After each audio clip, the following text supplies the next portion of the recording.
And I'm going to start the. I'm okay. You I'm okay? okay. Go ahead. I'm going to start the select board meeting for Tuesday, January 5th. And first item is approval of the agenda. Move. Second, Moved and seconded. I do note that there's a deletion at 3F, the grant agreement for historic preservation of the grant for the library.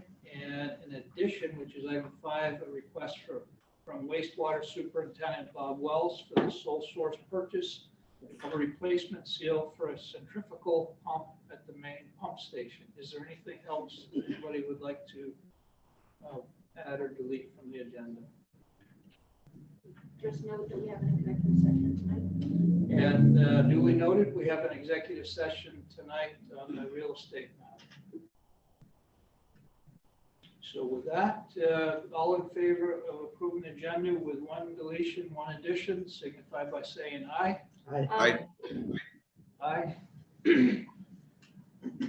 Next is approval of the consent agenda.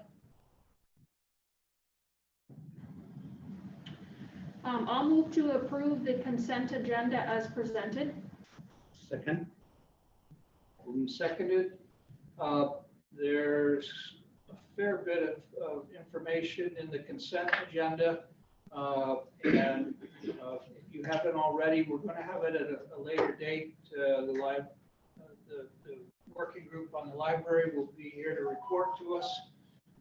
So make sure you take some time and digest that report. There's quite a bit in there. Is there anything in there that anybody else would like to call attention to?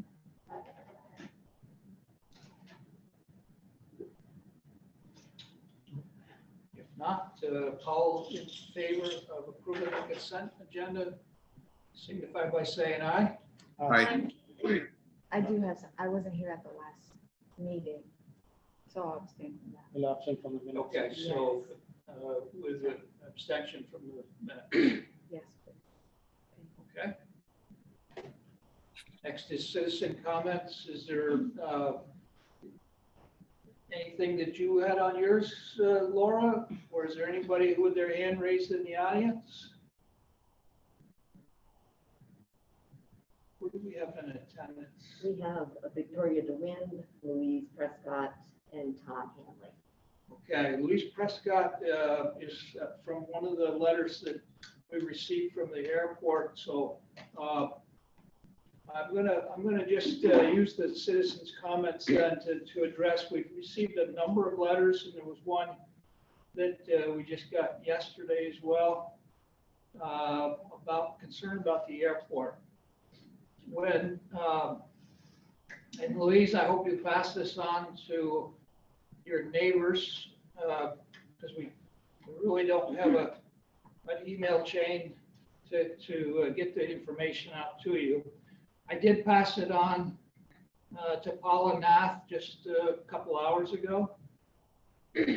But here's where it stands. There's been 2 hangars that private cold storage aircraft hangars that have been approved.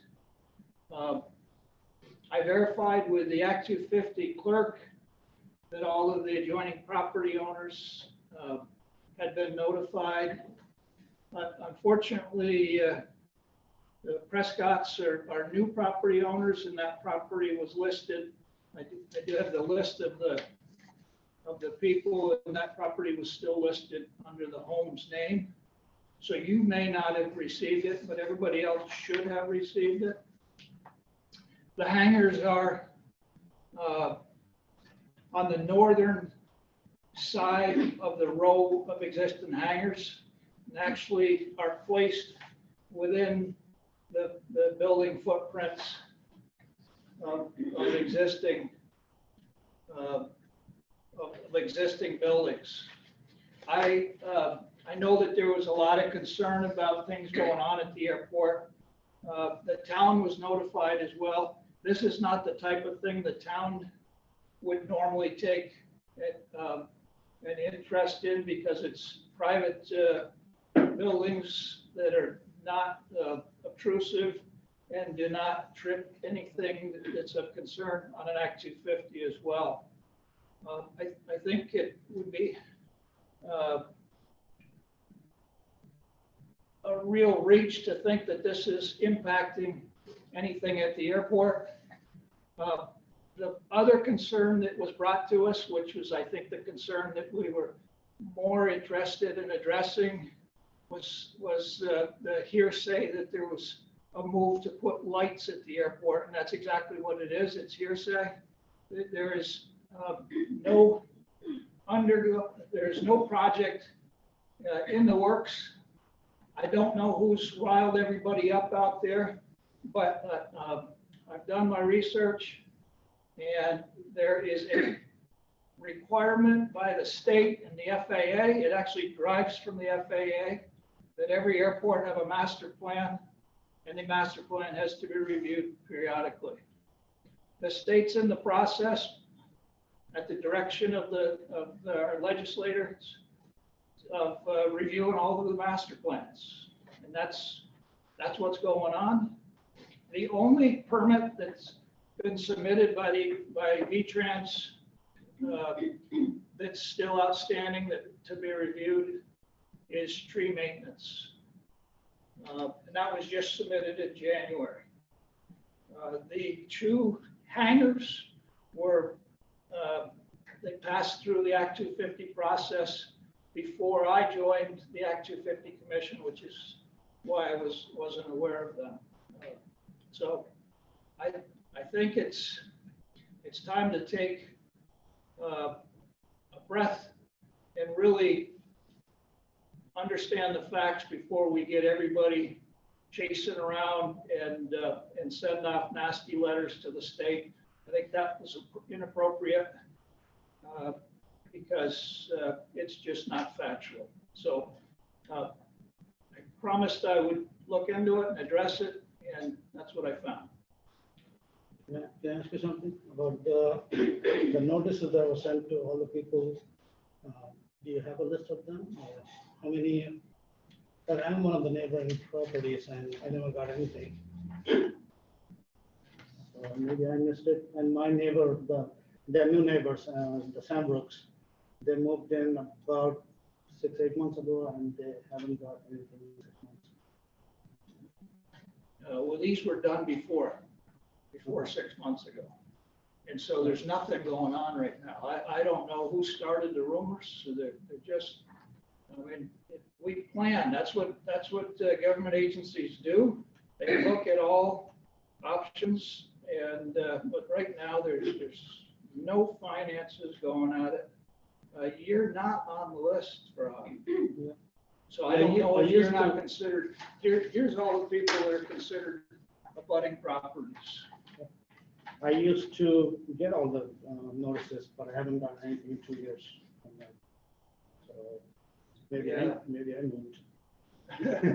I'm not sure because the civil engineer, as part of the packet, has to define all of the abutting property owners. So, and then the Act 250 Commission, actually the clerk notifies everybody. I see my neighbor's names here, so Airport Road. But one of the constant complaints I hear from this group is a lack of response from the VTrans or the state. Then somebody writes an email, and I'm not aware of. I don't know the facts, but that's what they keep saying, that they don't respond. So. Well, it's because it's a crazy accusation. I mean, there is no response to it. They keep saying we're not doing it, and we're not in the process of doing it. So, Brian, would you please follow up with Louise Prescott? She has an inquiry about when the notices were sent out. So I don't know if you have to check. it may have been before she did it, but Louise. I'll give you my email well, actually you found my email because you said a thing, but I think I'm pretty well done with this issue. I'll give you Act 250 if you want to talk to them. busy guy, and I'm not gonna run around chasing little things that just don't mean that much. It's really annoying that we got people spreading rumors and wasting a lot of other people's time when it really isn't true. So with that, I'm going to move on to item 6. Did we delete 5? No, that one's the, No, Or did we add 5? we added 5. That's the wastewater treatment. Okay. The pump, the seal for the pump. So item 5 is a request from Bob Wells for a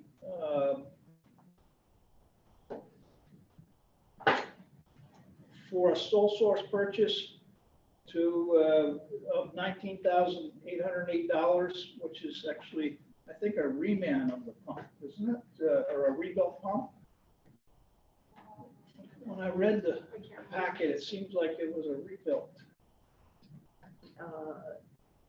Pump number 2 has developed a seal leak to the point that the pump needed to be taken out of service. Aqua Solutions is certified to rebuild Ingersoll compressor pumps, and we have used them in the past. Okay. I would request to have Aqua Solutions be authorized through the purchasing policy as sole source purchase to pull and replace the seal on pump number 2. So it is a reman to rebuild the pump. So for $19,808. Any questions on that?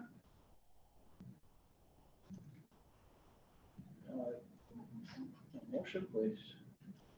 I'll make a motion to award a contract for the purchase and installation of a replacement seal from Aqua Solutions under the sole source purchases provision of the purchasing policy at a total cost of $19,808.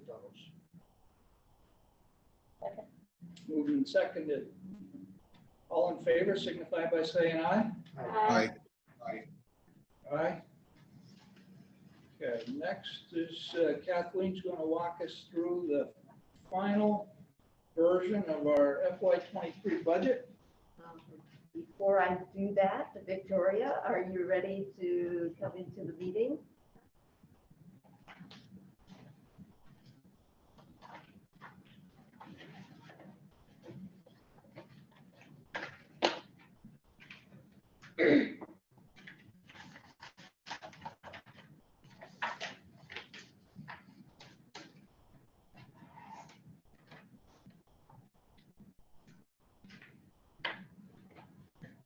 Okay, Nick, can you hear me?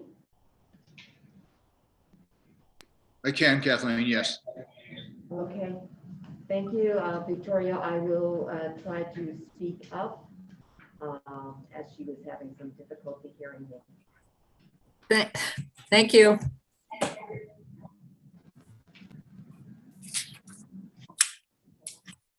I'm just going to bring up a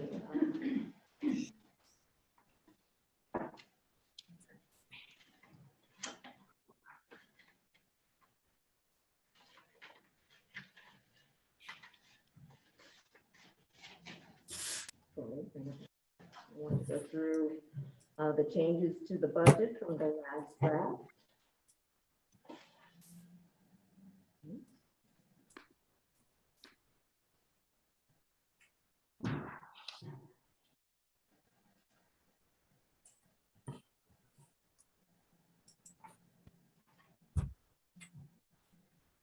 Okay, at the last meeting, the board asked me to go back and reduce the amount of money being used from the fund balance to result in a 3-cent, an estimated 3-cent increase on the tax rate. So I went back and I reduced the amount coming from the fund balance by $153,000. As a follow-up to the library working group and the infrastructure committee's recommendation that we not go forward with a bond vote for the library at this time, Dana has asked the board to increase the line item for the library building service contract by $5,000, and that is in the budget.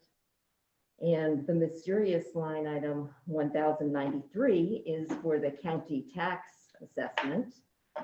Sorry, I didn't include that description. We got the final assessment notice from the county, and it's $834 more than we had initially budgeted. So I included that in this draft of the budget. So the change in the amount to be raised, which includes the decrease in non-tax revenue from the surplus and the increase in expenses, $158,834.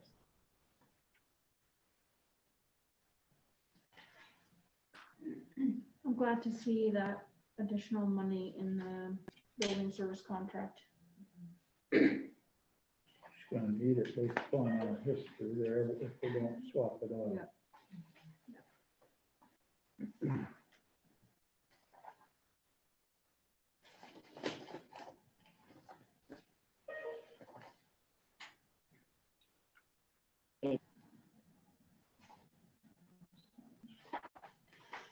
I also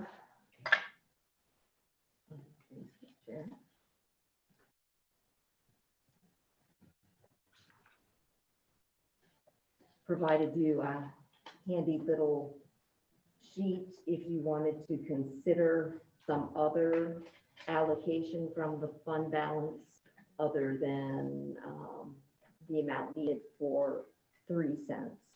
So I ran a couple of scenarios with a 2-cent increase in the tax rate and a 2.5-cent increase in the tax rate, if that's something that you wanted to discuss.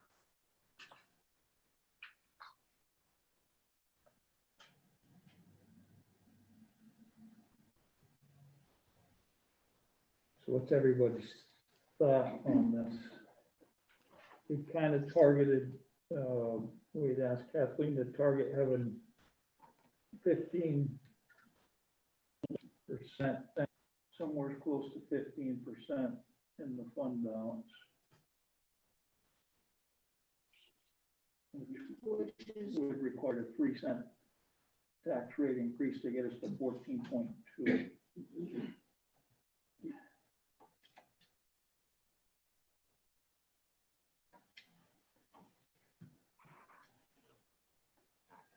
I think I'm good with it. I think so. I mean, I think it moves us in the right direction without it being too much of a big jump all at once.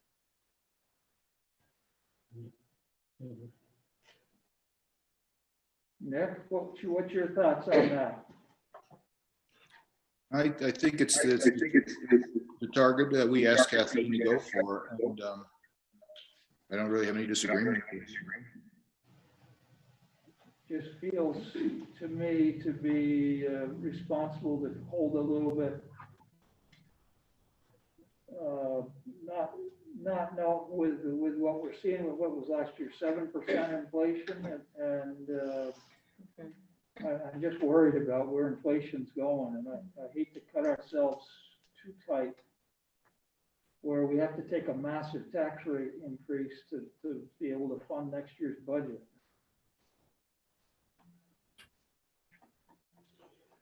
Inflation is not going down anytime soon. It's not gonna go backwards for sure. Yeah.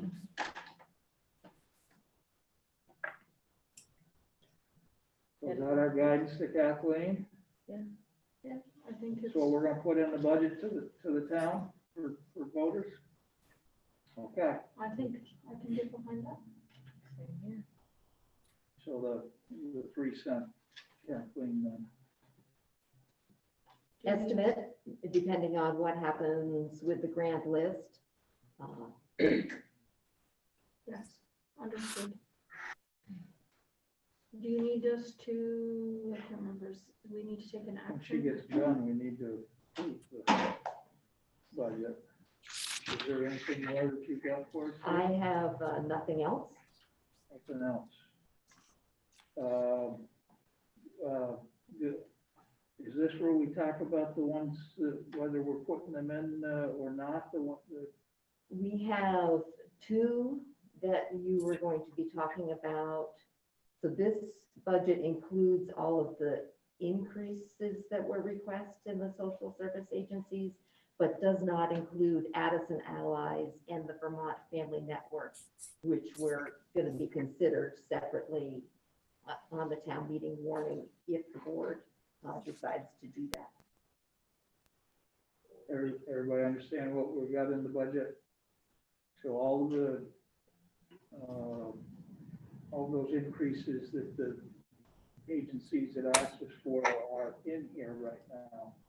But the new agency requests are not in there. We need to talk with those separately.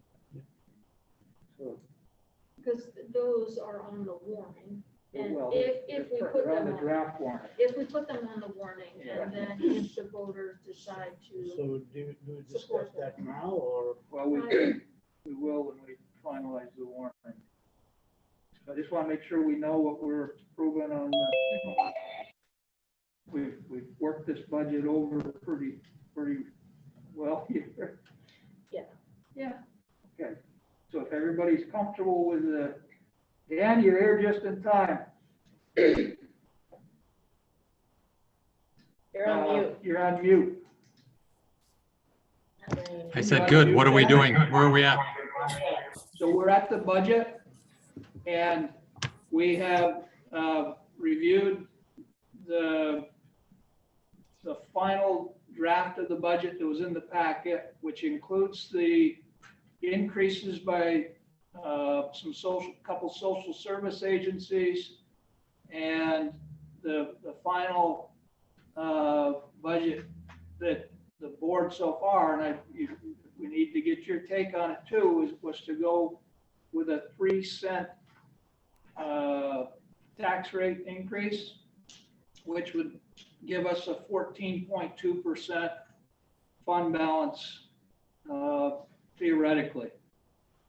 And so we will talk about a couple of the new agencies' requests when we get to the next item of the finalizing the warning, because those would be warned and voted on if we so decide to include them in the warning. Okay.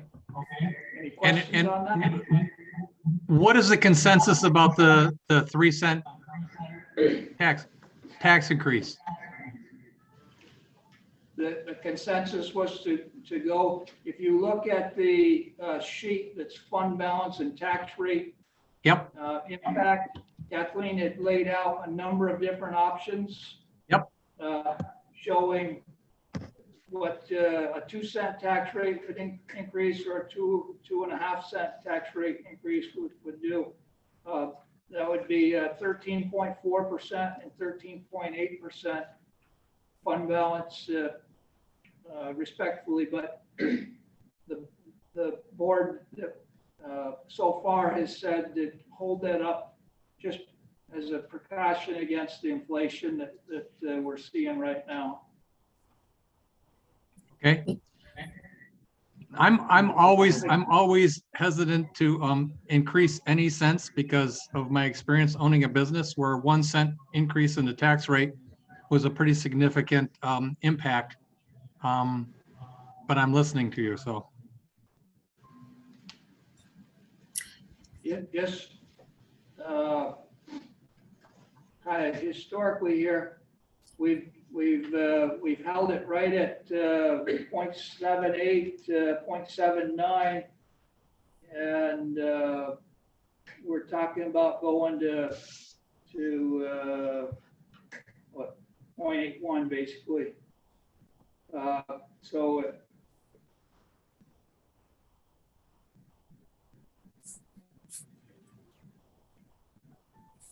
I get the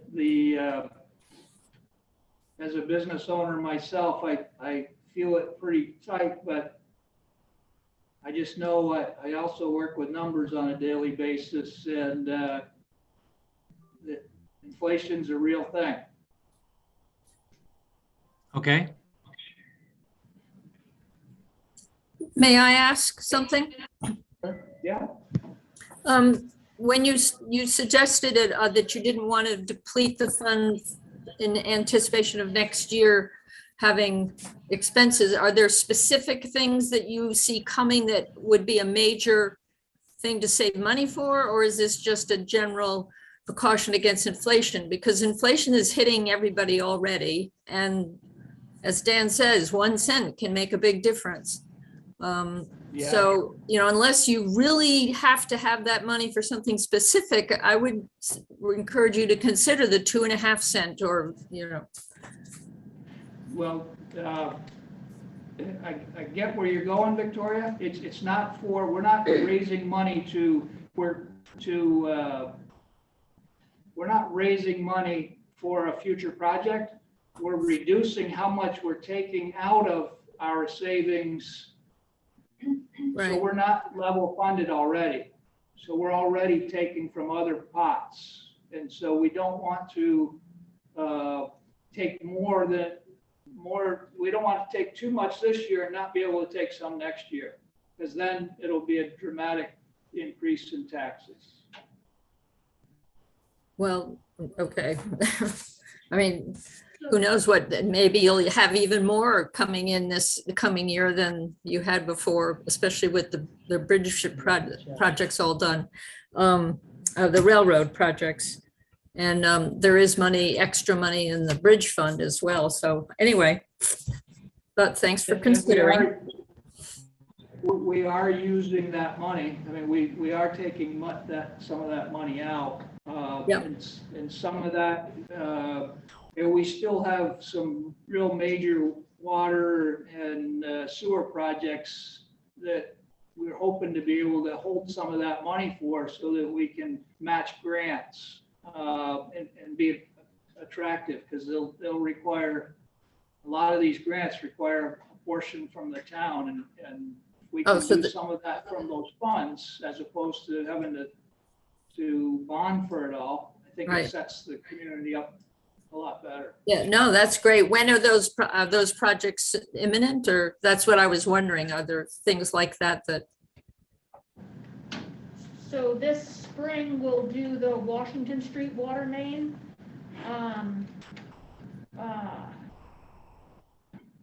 What else? I think right now.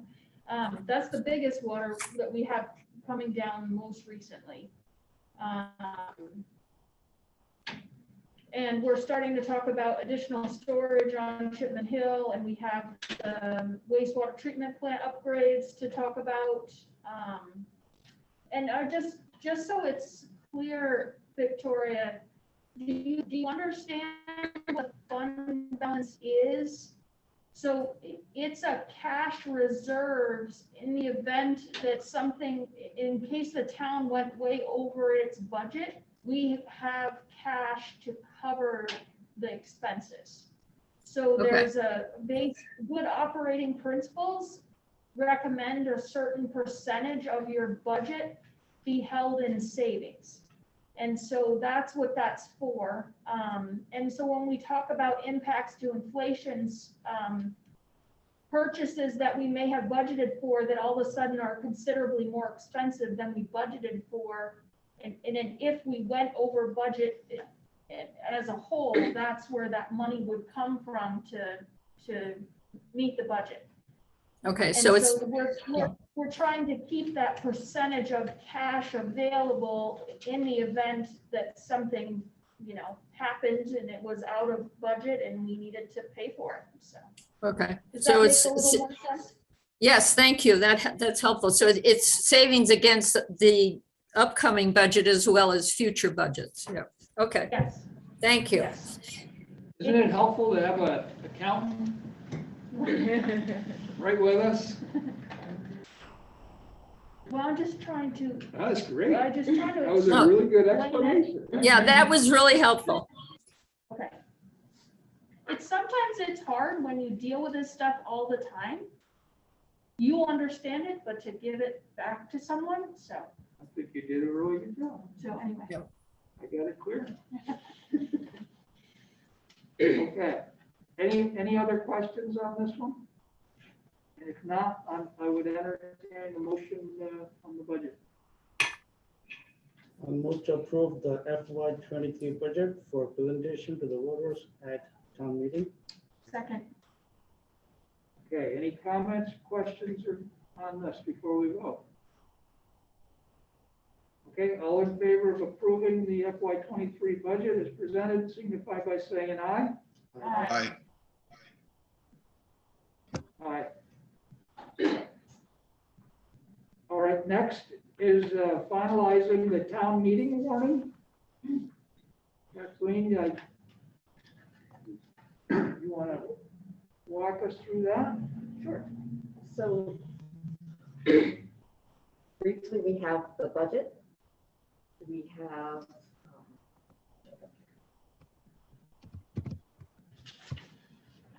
We have would you like me to put it on the screen? That might work. Okay. keep losing my spot. Too.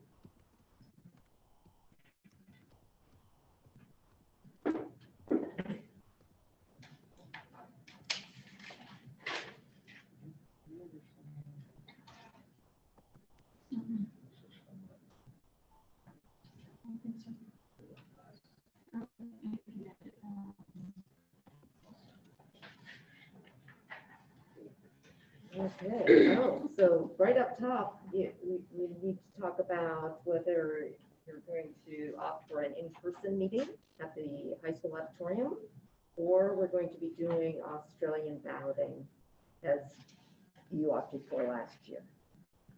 This has been authorized by the legislature and signed into law by the governor. And any thoughts on this for us? Myself? Yes. And would you come up with them?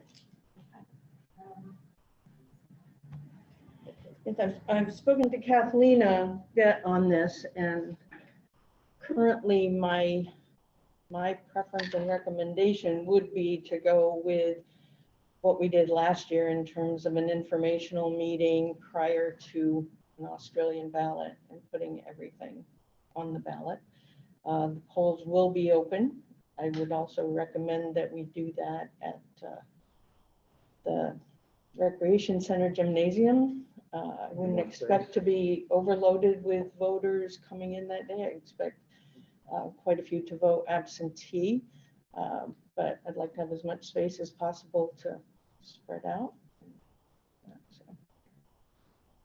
With the Omicron still around, it would seem like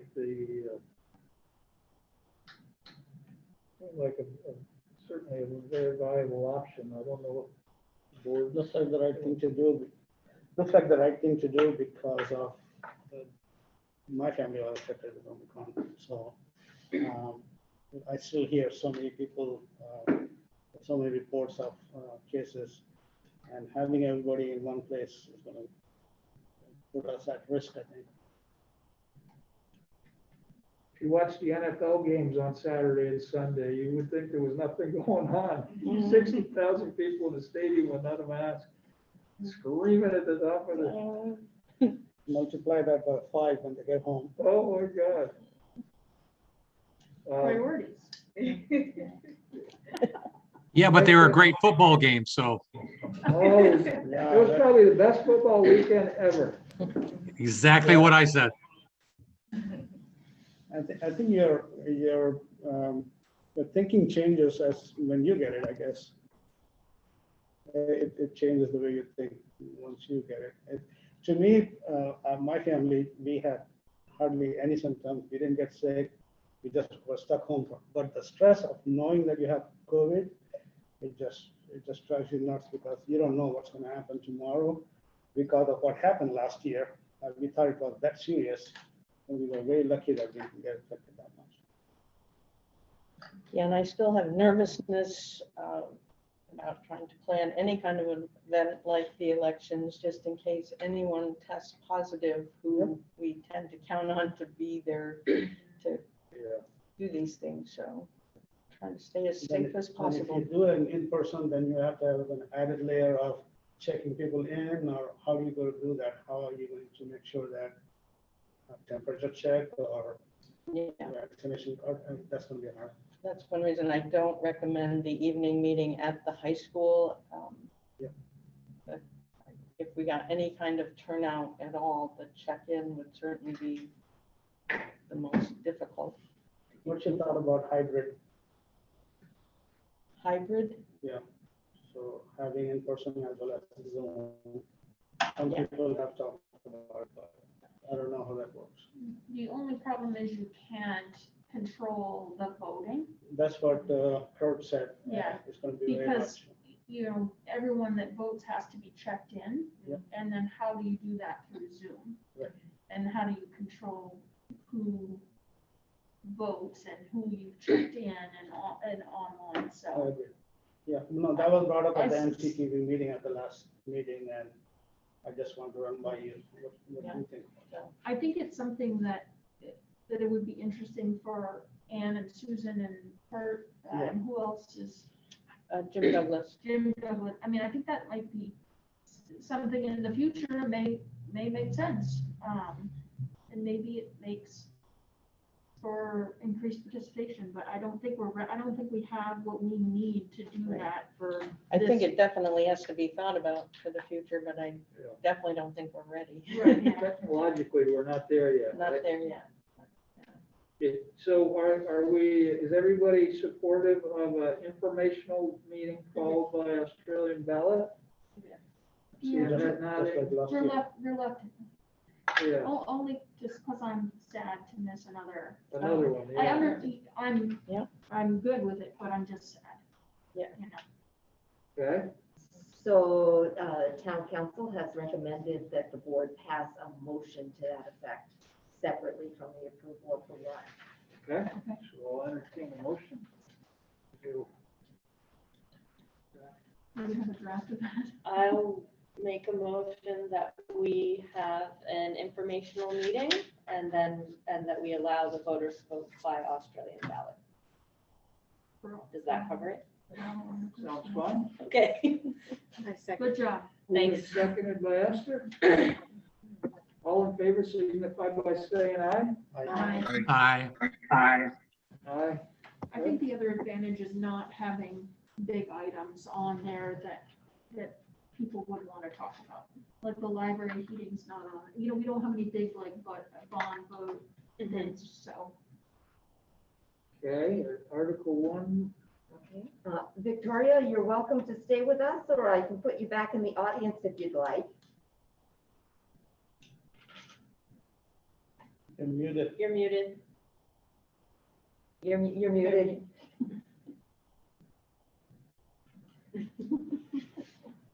Sorry. Yeah, put me back in the audience. I can always raise my hand again if need be. Okay. Thank Okay, you. Thank you. Thank you, Victoria. Okay.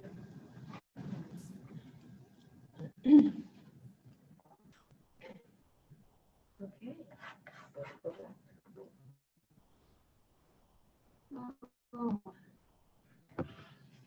Brian, I'm going to step out again. And I'll try to come back for the executive session. okay, Dan. Okay. Thank you. Okay. So Article 1, to act upon the reports of the town officers, that comes off. That will come off, if we're doing an Australian ballot. Article number 2 will be, shall the voters of the town of Middlebury vote to adopt the proposed budget for fiscal year 2023, which is July 1, 2022 through June 30th, 2023, in the amount of $11,927,483, with a portion thereof in the amount of $7,881,063 to be raised by taxes and $731,632 to be allocated from annual local option tax receipts in excess of debt service and maintenance requirements of the Cross Street Bridge to offset spending for capital improvements. Article 3 is, voters of the town of Middlebury vote to collect taxes on real property for fiscal year 22-23. Number, Article 2. It's gonna be Article 2, yeah. It comes out, yeah. In 3 equal installments. The 15th of August, the 15th day of November, and the 15th day of March. Article 4 will come off. And so we have the continuation, the renewal of the exemption of the property tax exemption for the Middlebury Regional Emergency and Medical Services for a 5-year period. And then you have the 2 articles that were submitted for inclusion on the warrant by nonprofit agencies. One being the Vermont Family Health Network for $2,500, and the other for Addison Allies for $750.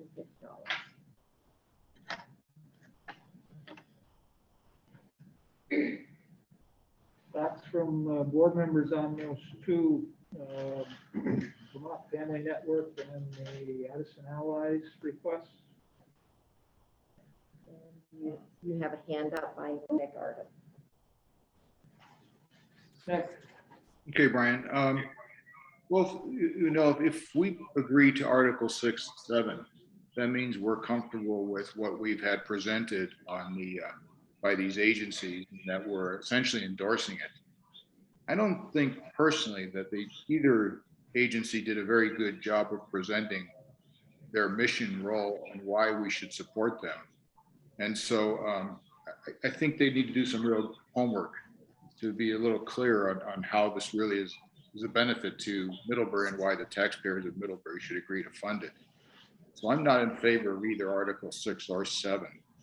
And while we're on there, I just want to point out one item about Article 5. And this is a case of what happens to the shire towns where we end up often carrying a higher percentage of the burden in the county. If you look at this, going back to item 9 on the budget, the taxpayers have agreed to $84,960 to MRAMs. But in fact, with this exemption of $13,442, we're actually subsidizing to the point of $98,702.90.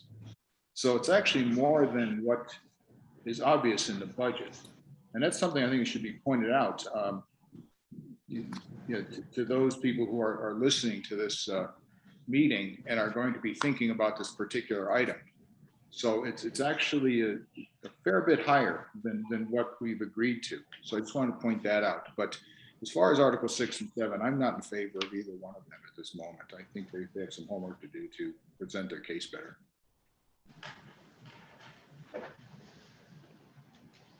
Okay, Nick, thank you. Anybody else? Before you get too far, I just wanted to make a comment on Article 7. Primarily because of your own decision in a previous meeting to waive the petition requirement for social services and that to get on the ballot. So the way I would look at that is typically the board can put anything on the ballot that they want. Anyone can come to them and ask them to do that, and they can refuse. And if that's the case, the agency always has the option to go and petition the voters. And then it's not really about the board, it's about the voters and the agency. And it goes on the ballot, even if the board has previously said, we're not going to put it on for you. And so in this particular case, this agency got in touch with my office to ask about how you go about getting the funding. And I sent them all the information that is the policy of the board for petitioning and that, and when they would have to have it in, how many signatures they would need. And then when the board made their decision to waive the petition requirement, they submitted their request with the wording as it would have been on the petition. They had planned to petition, they submitted this after you made that decision. So from my feeling, that's very similar to the legislators waiving the need for a petition for a candidate to get on the ballot. And so if you don't put this one on the ballot and let the voters choose, to me, that would be like someone coming to my office with a petition as a candidate or a consent form, and me saying, yes, they waived the petition requirement, but I'm going to decide if I put you on or not. So this one is slightly different to me in just the whole process of it. Yeah, And I hear what you're saying, but they took, I mean, everybody has that same information that we don't require a petition, right? Right. They need to present their case to us. That's not what your minutes say. Your minutes say you waived the petition requirement. And they present their case to us, so we hear 5 each year, we review them, and this is something we've been doing since I've been on here. So you- for this particular one, This is a not the Vermont Family Network. No. It's more a general. That was more of a inquiry. general one. They submitted it even before you waived petition requirements. They weren't in the, so what I'm saying is the Allies one was in the process of petitioning. They were getting all the information, what we need to do, and then the board waived that requirement. So to me, to not put them on is not waiving the requirement. And that, I'm not, You could ask for them to petition next year. next You year. could put them on this year, let the voters decide, and then have them petition again next year. Yeah, so to me, it's different, and particularly this is one that is in town, was following the process, was going along, went with the decision of the board to waive that requirement to go out and get signatures. The other ones, definitely, they came in before you made that decision. They're definitely more out of town, more statewide.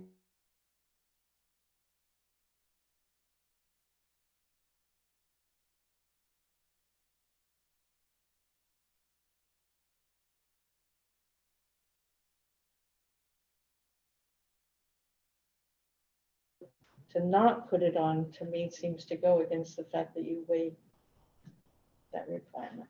So I'm just putting that out there. Okay. Other board members? Yeah, I do not support Article 6 at all. When they were making the presentation, $16,000 statewide, and they're expecting $20,000 from us. And you asked them about that. So, and I don't know how that impacts our community if we help them. I know Addison Allies, I know Veronica very well, I know the work they do. I'm inclined to support. I don't know the technicality of it, more than I do, but I like the work they do, so I support them, but definitely not Article 6. I'm in agreement with Farhad. I'm not supportive of Article 6, but I am supportive of Article 7. And in addition, I think for the work that they do and the amount of money that they're asking the voters It's for very right now insignificant. Yeah. is pretty small. And they do provide, I think, a pretty, in our particular area with the farms and the number of farm workers we have, I do think that they provide a good service. And I would support having Article 7 on the ballot, On the ballot. on the warning. I'm okay with that. I am too.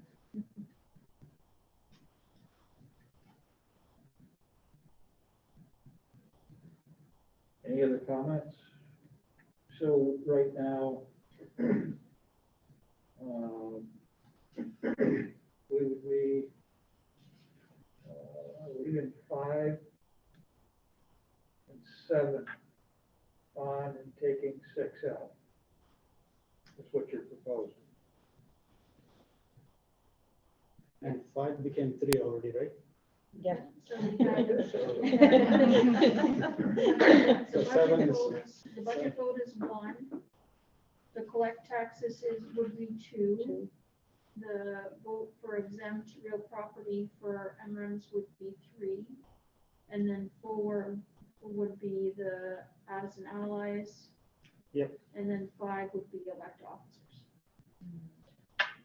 Wouldn't even have a 5, because the ballot is just gonna have Okay, that on there, okay. those races. Would they have a chance to introduce themselves on that information night? That's up to Mechanics? Absolutely. Nick, are you okay with that? Are you following along? Well, I'll live with it. I will live with that one. Certainly the one that was the bigger consternation for me was Article 6. I'm still sometimes confused as to what, the Edison Allies does relative to, like open door clinic and things like that. I still don't fully understand their mission, but I'll live with that, and we'll see what happens and then bring it up again next year. Okay. So, do we need a motion to approve the warning? Yes, please. I'll move to approve the warning as amended. Second. Moved and seconded. All in favor signify by saying aye. Aye. Aye. Okay, Alrighty. Laura.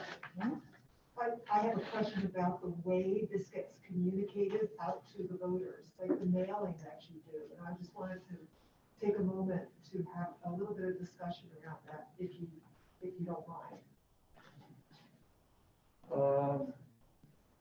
Very, very little. We've had late meetings the last few, and I'm whooped tonight, so Okay. I'm not real interested. in It's not going to be very long.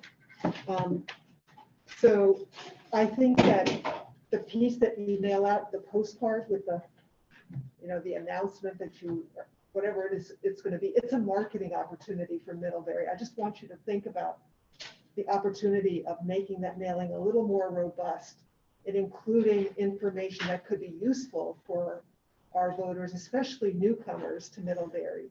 And I'm thinking of the information that we often have in our town report in the beginning of the report, or that we were aiming to do with the town meeting poll, which we haven't really talked about. I'm not attached to doing a poll. I gave a draft of that to Kathleen, and I know that we're looking at that, and it's largely informing. It gives people an opportunity to know that we have an email list, that they could sign up for it, that we have useful websites, that our own website covers useful information. So it's an educational tool, and maybe that gets bundled with whatever you mail out, possibly. So I think, because we're not going to have a big meeting, that just think about it. Think about whether the mailing you put out could have more value with information about basic resources of the town. Okay. That's your office that does it, Ann? What's that? Will be your office that does it? No, usually, You? Catherine's like, no. Well, So that may be difficult for us this year, Laura, but we appreciate that, just because we're a little shorthanded and don't have the capacity maybe to make it as robust as we would like in an ideal world. Okay. So you mail a tax bill, and it's not hard to put in a trifold letter that is basically the organizational chart with information about your town offices and hours that you already have at your website. You're printing out a page and you're folding that and including that in a mailing that you're already doing. And I'd be willing to come in and help stuff the envelopes for something like that.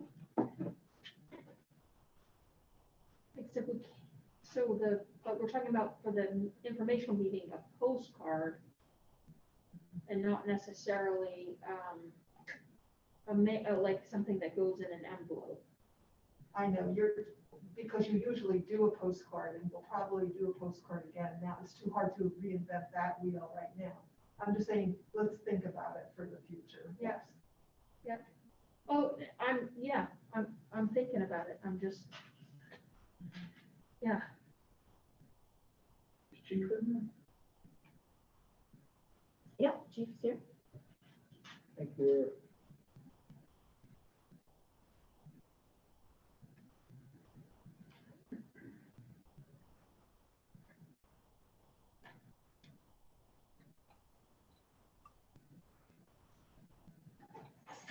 Hi, Chief. Hey, Good Chief. evening. Good evening. Okay, I guess you want an update from the Public Health and Safety Committee meeting last night. Yes, please. All right, I'll be as brief as I can here. We had a couple of issues hanging over from the meetings in June and September. The first is the issue of the bird scooters being used here in Middlebury and the town to license them. After the September meeting, we put together a memorandum of agreement. It was vetted and adjusted a little bit by our town attorney. We reviewed it at the meeting last night, and we recommend that the town go with this memorandum of agreement. It sets conditions for Bird to be licensed to use these, and it runs from the 1st of May to the end of October. And this is a trial, it's just a one-year agreement? It's 1 year, yeah. The agreement expires in the end of November. And at any time we've got, with a 30-day notice, we can terminate the contract or terminate the memorandum of agreement if things aren't working out very well. At this time, however, they still have yet to find a host to manage the program for them. So there isn't anybody yet that's willing to take this on that we know of.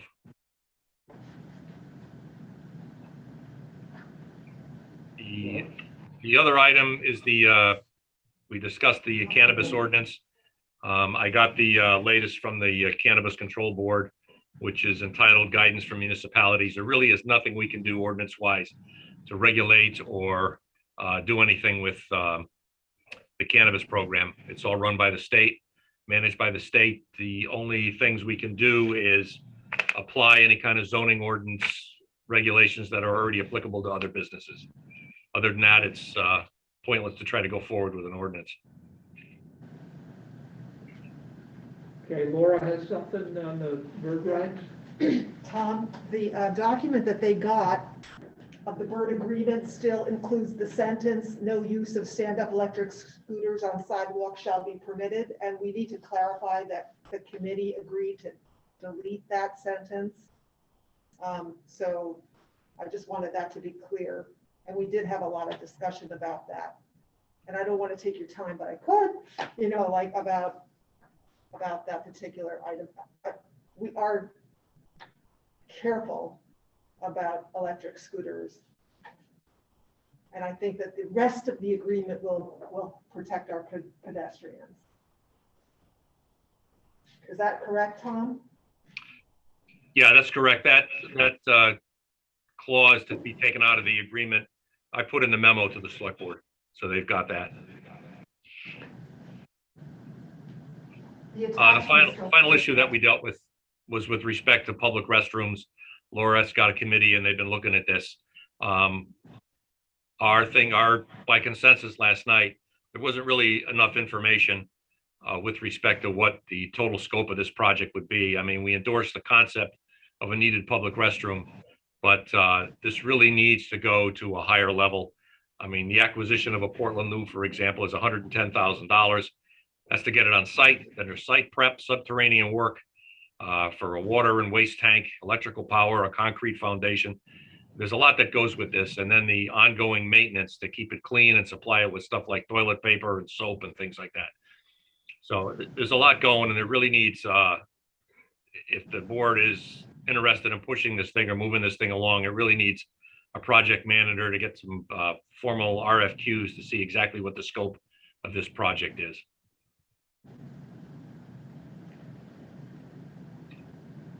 And that's it for our meeting last night, yesterday afternoon. Okay. We do need to act on the bird rides agreement. With that change that the chief had notified us about. Is everybody supportive of our Health and Safety Committee's recommendation here?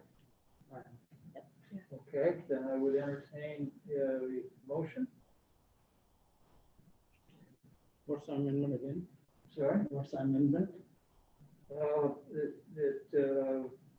There's a, on the marked up version, there's a sentence,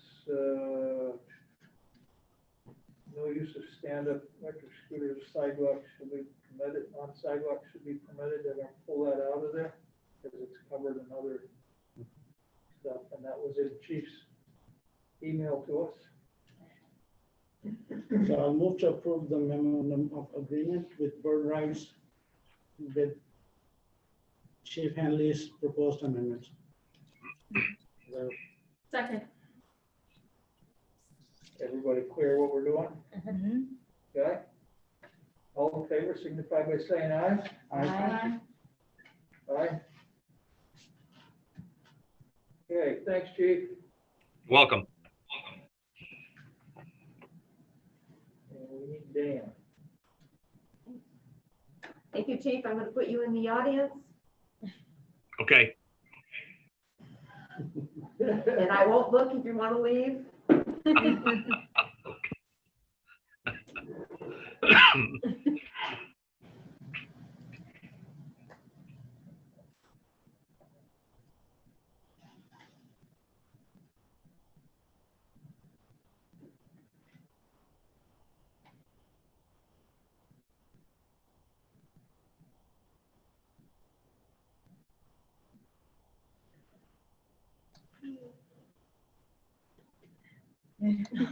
Sorry. I'm already having enough trouble hiding my own. Okay. Can you hear and see me now? Yeah, we can. How Okay, you doing, Dan? I'm doing real well. Thank you. How are you? Okay, the first item, before I started, if you look at the end of the first paragraph of 9A, number 1, there's a big number that starts with a dollar sign and a 1986. That number is a transpose from a previous agenda notes. The real number you're going to approve is 1023653.32. That's the number that's in the Green Mountain engineering recommendation. It equals the breakout down below. I was wondering how that breakout was so far off. Yeah, see, I just saved you $963,000. How about that? Okay. So this is a Colonial Drive improvement project that wraps, it's the loop road that runs from Washington Street up the hill and back around to past Co-op Insurance. So we put this thing out to bid a while back, and we got, I think it was 7 bidders on it.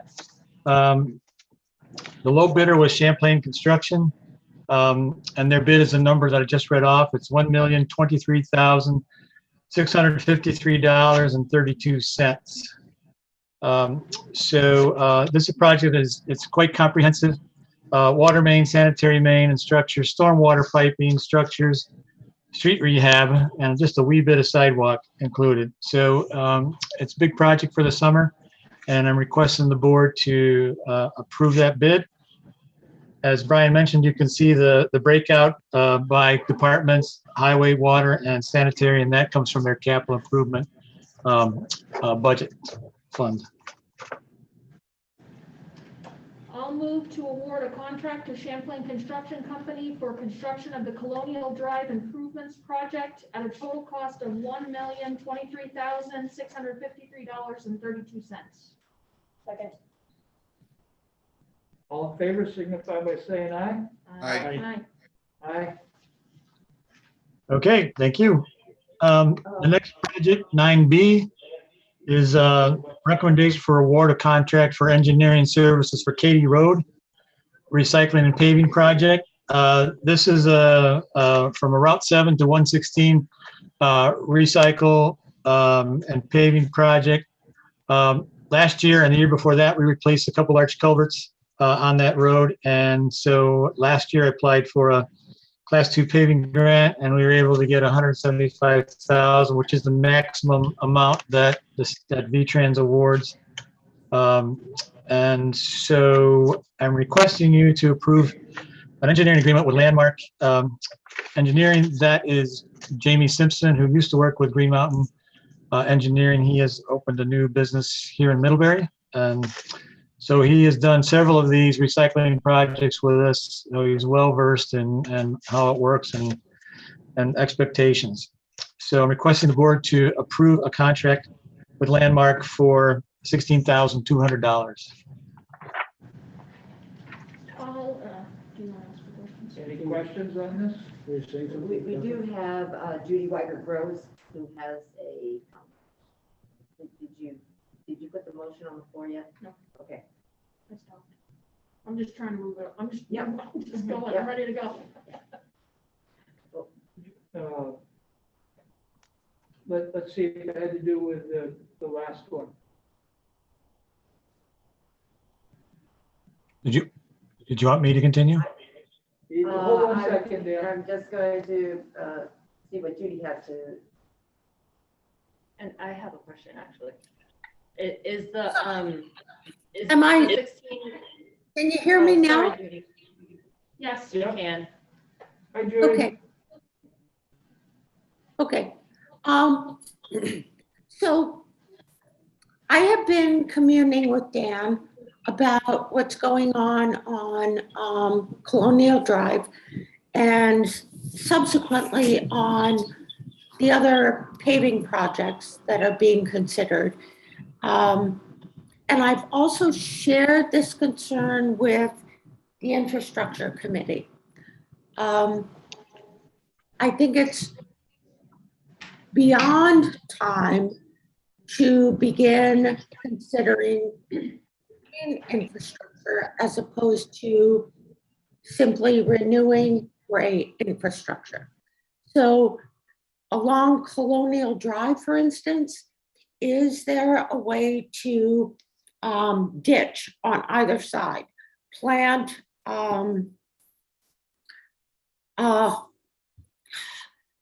yeah, I mean, I could send websites about this, but do plantings on either side to mitigate stormwater runoff. And pervious pavement on short sections. And the same thing holds true on the new paving projects that are being considered. I truly believe that doing what we have been doing is simply kicking the can down the road. And the state is going to come down on us for some of this. We can't keep dumping chemicals into the lake. We can't keep dumping salt into the lake. And I understand it'll take greater initiative, greater innovation, most probably greater expense. But as a member of the Infrastructure Committee, and I apologize for not being there on the meeting of the 13th when I would have mentioned this, but I was 2 days out of knee replacement surgery and it just like, whoa, escaped me. I thought it was this past week and it wasn't, for which I apologize. But I have to tell you, both on the Infrastructure Committee and as far as the Select Board is concerned, I will not be able to continue to approve doing things the way we have. There is an environmentally more friendly way to do this. Burlington, South Burlington, Montpelier, Rutland, Charlotte, Shelburne. There are numerous places throughout Vermont that are figuring it out. And I think it's time that Middlebury figures it out. Before I get too wound up, which I know you don't want, that's all. Thank you so much for listening.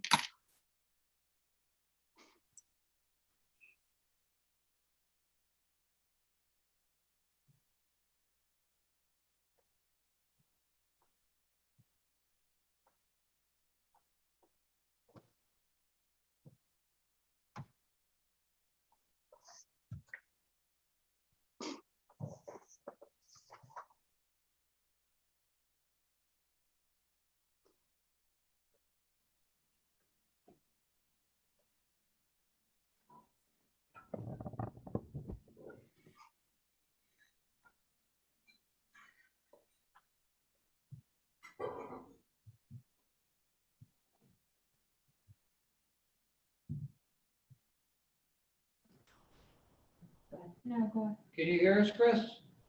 I can now. Okay.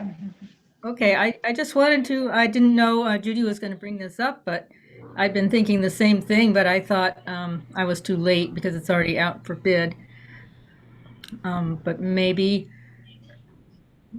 if there are catch basins, we could put some plantings around those, the way they have at the college, around the library, and at the Marble Works. You know, if there's some way we can incorporate some green infrastructure in there. I'm sorry I didn't, off the infrastructure committee now for a couple of years. I wasn't following it. And maybe Laura remembers when a few years ago we took a walk around that area and talked about what could be done with stormwater in not just piping, but other methods for mitigating the stormwater before it goes down into the creek. Laura isn't here. Okay. So, can I comment? So I appreciate, Judy has brought this up multiple times in infrastructure, and I think the difficulty with this particular, I'm assuming we're talking about the Colonial Drive project in particular, but that particular project has been in the works for 4 years, 5 years, Dan? About that, 4 3/4. Yeah. So it is difficult at this point because the project has gone out to bid and we've approved the bid to make a lot of changes to that engineering proposal. What I have suggested is that going forward with new projects, that we try to incorporate some of these suggestions and look at options in projects going forward. Just because this one has been so long in the process and it's already so far along in the process, not that I don't want to take advantage and do some of these things. I just think it would be difficult with this particular project to incorporate some of those things. I do think some of this green infrastructure could potentially be added in the future as well, if we had funding, if we had time and funding available to do it. And I think it's something we can talk about with Dan and as an infrastructure committee on new projects that we have coming down the road. So, is that fair? I remember this one we started engineering quite a while ago, so before I do recognize that. I think given how far along this project is, that's probably we're struggling over depending on the budget. I just fear that would mean this project isn't going to get done this year. So yeah, let's think about it harder in the projects that we have upcoming, and definitely try to incorporate those things as we go forward to the best of our Okay, well, this stuff is not new. It's way more than 5 years old, but we can keep plugging away. Thanks, Chris. Okay.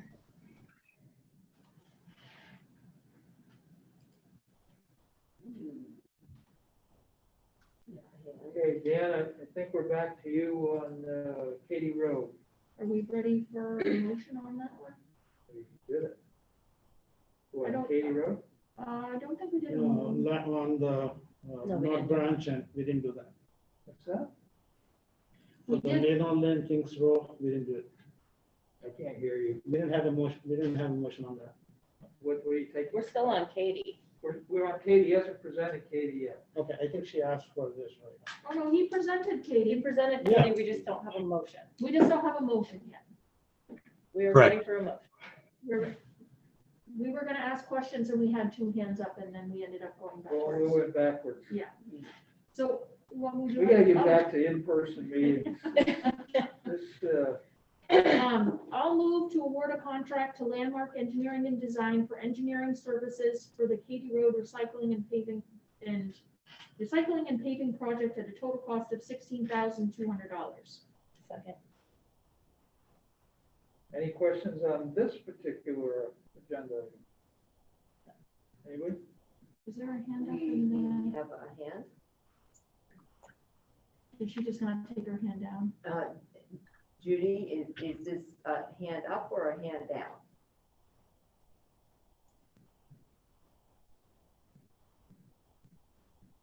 I'm going to take that as a hand up for this agenda item.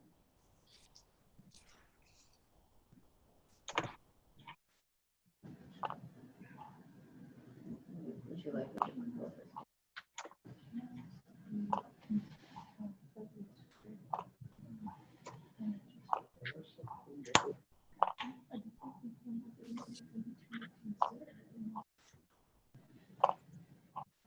you like me to promote her?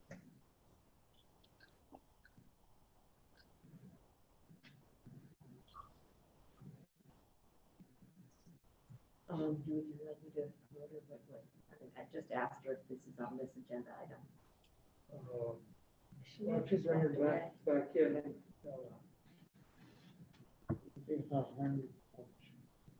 She may have just walked away from this call. And left her hand up.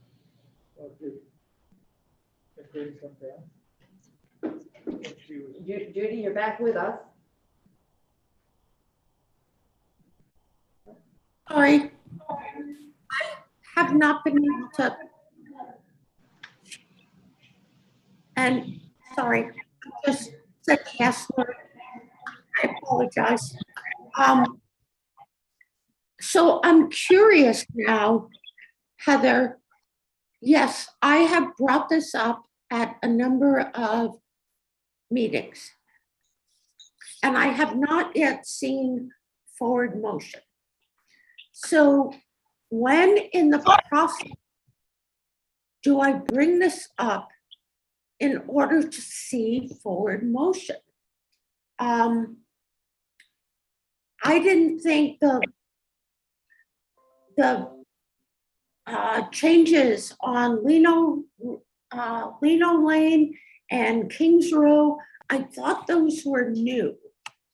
And that's why I was bringing it up. It's troublesome enough that it's occurring in the other locations. But Leno Lane and Kings Row, as in the other locations, back up to wet areas. I don't get it. We need to at least consider green infrastructure alternatives. And once again, I know it'll take more time, and it may take more money, and it may take more effort.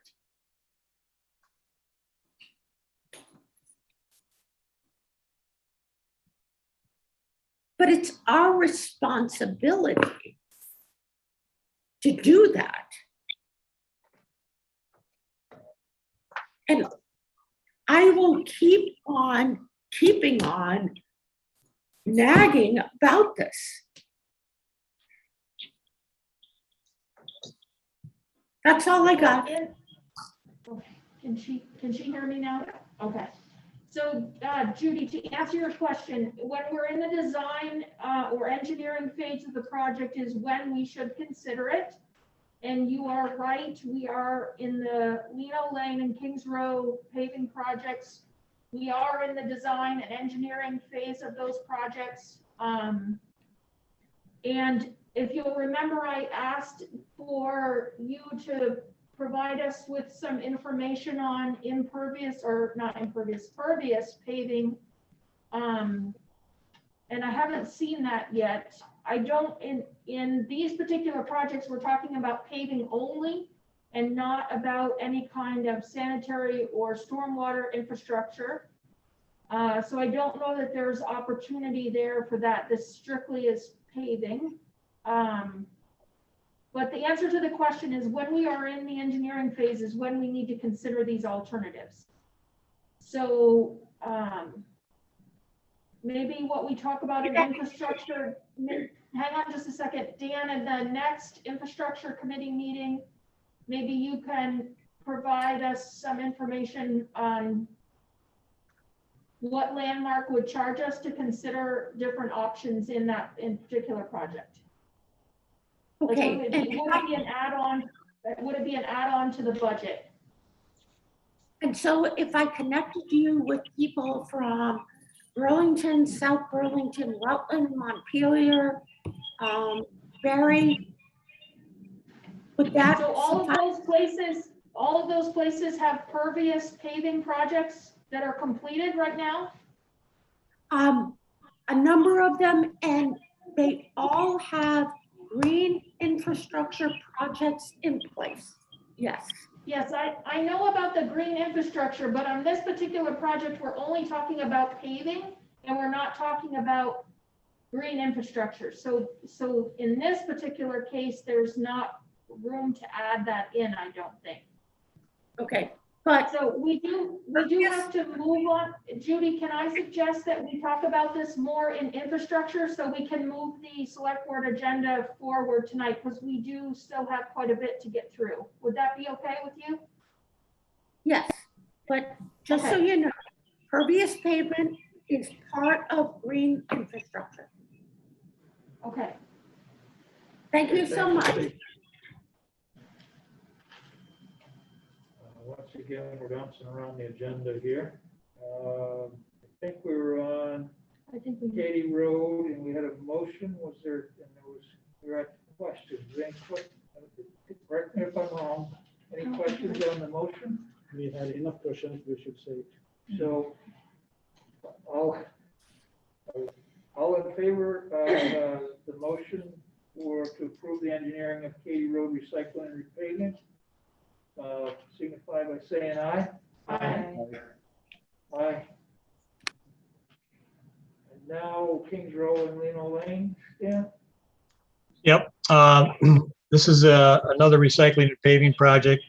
Lino Lanes, it's a North Lino Lane and South Lino Lane. And Kings Row and East Middlebury. I'll talk about those first. So a couple meetings ago at the infrastructure committee, we talked about taking some funds that were set aside for improvements at Schoolhouse Hill Road. This was many, many years ago. The funds have just been sitting there in a pigeonhole, and that project's going nowhere.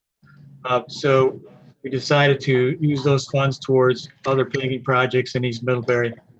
So that's what this is for, to do those paving projects and the engineering to complete them. This other part of it is a North Branch Road paving project. Last year, in the capital improvements, we set money aside to pave some gravel roads.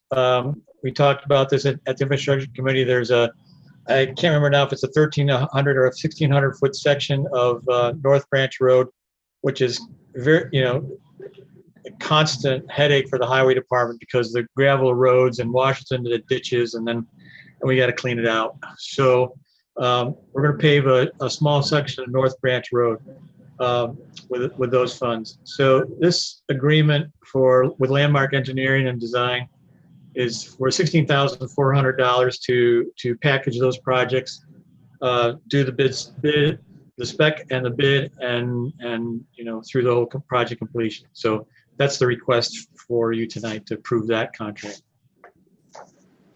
Questions of Dan? Is the section of North Branch the section that's right off 125? No, if you're familiar with North Branch, you go what's locally called Railing Hill. There's a flat spot. There's a big drop off on the right-hand side. Go down a dip, then there's a camp. And then from that camp, culvert crossing, then up the hill towards Tom Hamlin's house. That's the area that really ravels and washes away. So we're gonna get that section paved. Okay. If you look in the infrastructure committee packet, there's the an map. ortho photo with the section highlighted. Okay. Yeah, obviously I didn't.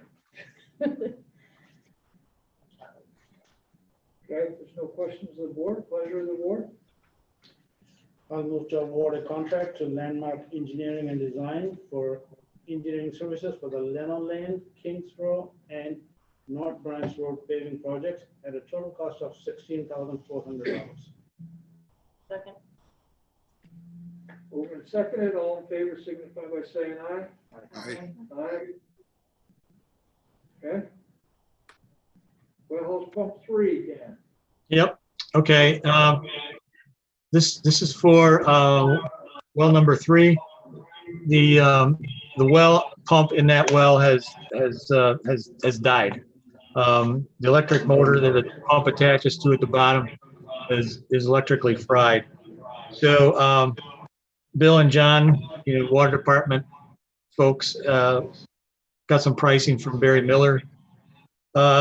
He's well respected with our control people and our electric motor folks that we've been using recently for well pump removal and installation. So the estimate, as it's in front of you, is to replace that pump and motor with an in-kind 50 horsepower submersible and motor and pump, and that part is $6,800. So to remove it, and then the purchase is $14,500. So total estimated cost is $21,300. But everybody needs to be aware that when that thing comes out of the hole, there's pretty good odds that the wiring and or piping that holds that thing down in the hole may have to be changed. And there's no way to know that until you pull it out. But so that's just the reality of it. So requesting you to approve that estimate for $21,300. Ready for a motion? I think we're ready for motion on this. I'll move to award a contract to Barry Miller's Well and Pump Service Incorporated to remove and replace the submersible pump and motor for well house pump number 3 at a total cost. Do you think we should put some extra funds in there, or just say the pump and the extra we'll deal with later? Yeah, I think you can do it. Put in a change order. We'll deal with the others. Okay. A total cost of $21,300. Second. All in favor signify by saying aye. Aye. Okay, thanks, Dan. You got anything else for us? Oh, that is it. Okay, Thank you. have a good evening. Thank you, Dan. While I'm thinking of it, maybe just add a little bit of a time on the agenda for our next meeting to talk a little bit more about the green infrastructure and pervious pavement and where and how we can move forward with that in the future, okay? Sure, we'll do. Thank you. Thank you, Yep. Dan. Yep. Hi, Dan. Good night.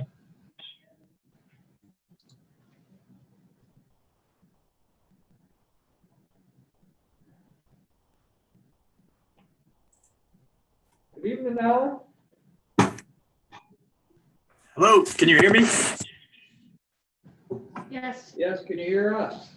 Yes, I can hear you. Thank you. Thank you for getting me on the agenda. And I'm not here to make a presentation necessarily. I'm here mostly just to answer your questions, as hopefully you've had a chance to review the information I did meet with both the Planning Commission and the Conservation Commissions recently, and also MALT. They've all sent letters of support. I don't know if Kathleen, if you forwarded those, or if the select board members have those at this point, but some of those just arrived today. They are available in the packet. Yep. That is exactly it. Yeah, Very there was good. There was one citizen comment about public funds conserving property and then the property being posted by the landowner. Is there any kind of rules or anything that would cover that? No, it's a fair question. Our easement does not necessarily require public access. And there's nothing on these easements that, would require the landowner to open it up for public access. Occasionally, we do trails. We've worked with MALT, where there's an obvious trail or something like that. But it's not included in this easement. It's often a sticking point with landowners, to open it up to total public access. And again, it's a fair question. We try to push public access when we can. That doesn't preclude, our easement doesn't prevent public access in the future. So if there's a trail corridor or something like that, then we'd be very willing to work with the landowner and try to put that in place. Okay, thank you for answering that. Any questions at all on this? Nick? Yeah, I'm just happy. I'm excited to be actually bring two projects at once at the same time. It just happens that they're both Butlers and they're right next to each other. They're pretty similar properties, actually. Looking at that map, you're getting quite a nice block of conserved property, all almost contiguous. Well, and that's a little bit of our priority. If we can create, larger blocks, both for wildlife habitat, for wildlife corridors, and for farm activities, quite honestly, if there's a natural block there that we've started over time, that's where we like to prioritize, actually, when new projects come in the door. I mean, I don't necessarily prospect for new projects. I mean, our process is somewhat opportunistic. When the landowner comes forward, we try to work with them and see if it fits. And these obviously fit, like you say, especially because of that block. Yeah, there's quite a deer yard not far from these properties too. There's probably 40 some odd deer out eating on Sunday when I went by. So. Well, and as you probably know, the Butlers, both Butler families are big deer hunters. So it would have been a hard conversation to really push public access for them. Maybe if it was, not during deer season or something, but yeah, it's probably one of the bigger deer yards in that area of Middlebury for sure. Yeah. Okay, any questions about? We do have a hand by Chris Robbins. I'm sorry, was there a question? We have a participant who's going to join the meeting here who's got a question. Hi, I just want to support this project because they came to the Planning Commission and it looks like a great project, especially because these lands are contiguous. That's good for views, for wildlife, and for farming. So I just want to add my support to it. Okay, thank you, Chris.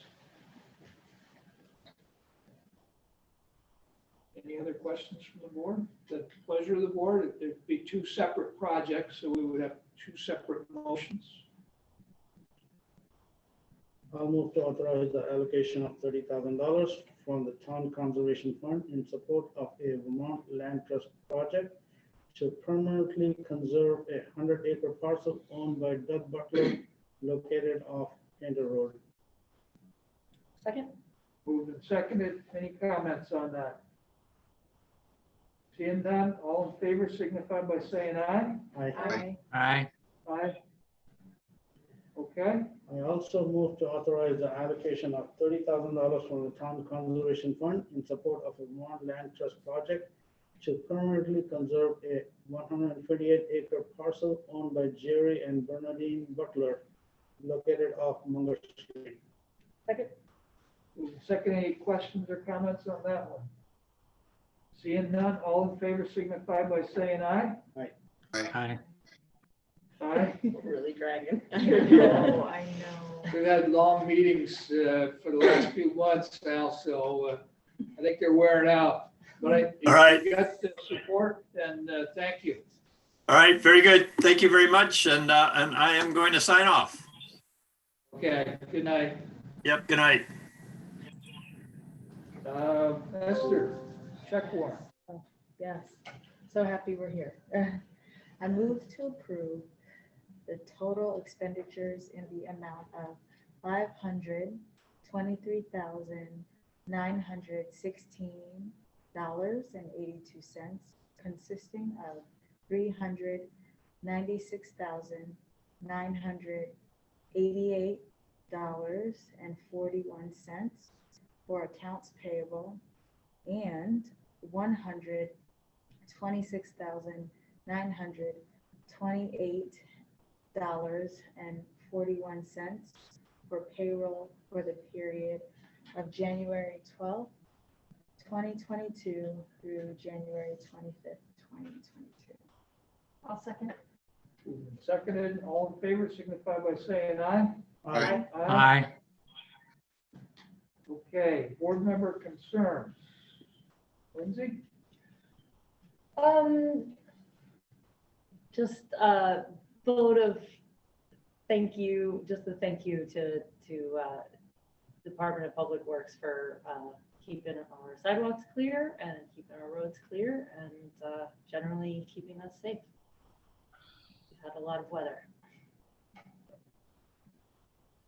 Okay. Esther? Yeah, I had an opportunity to go to the DEI workshop training, and that was wonderful. I am so proud of us as a town and so proud of the folks that made the decision before I got here, and honored to be a part of that team to see it through. So thank you, Dan, because you got off the committee so I can. Thank you. Okay, thank you. Ron? I'm all good, thank you. Okay, Nick? Well, I have to say, I agree with Heather. I want you to note that, Heather, that I agreed with What? you. I didn't hear that. Well, I'll say it again. Heather, I agreed with you. You know, it really is kind of sad that we're not having a town meeting this year. We really should have. Because it's more than just a meeting. It's a chance for the community to come together and show our commonality. And I've always enjoyed every one of them, both before I was on the board and as a board member. It's a festive event, and it's just a joy to be a part of. And to not have that this year, it's just one more example of this continuous isolation we seem to keep ourselves in with this COVID and not getting through it. I think personally, some of my favorite times have been when we've dedicated the town report to somebody who's been a member of the community that dedicated so much of their time to make Middlebury a better place. I mean, personally, I had the opportunity and great honor to be the one who did the presentation speech for Walter Calhoun and Carl Noise, both two generous people who are no longer with us, Dean George, and then Jim Douglas.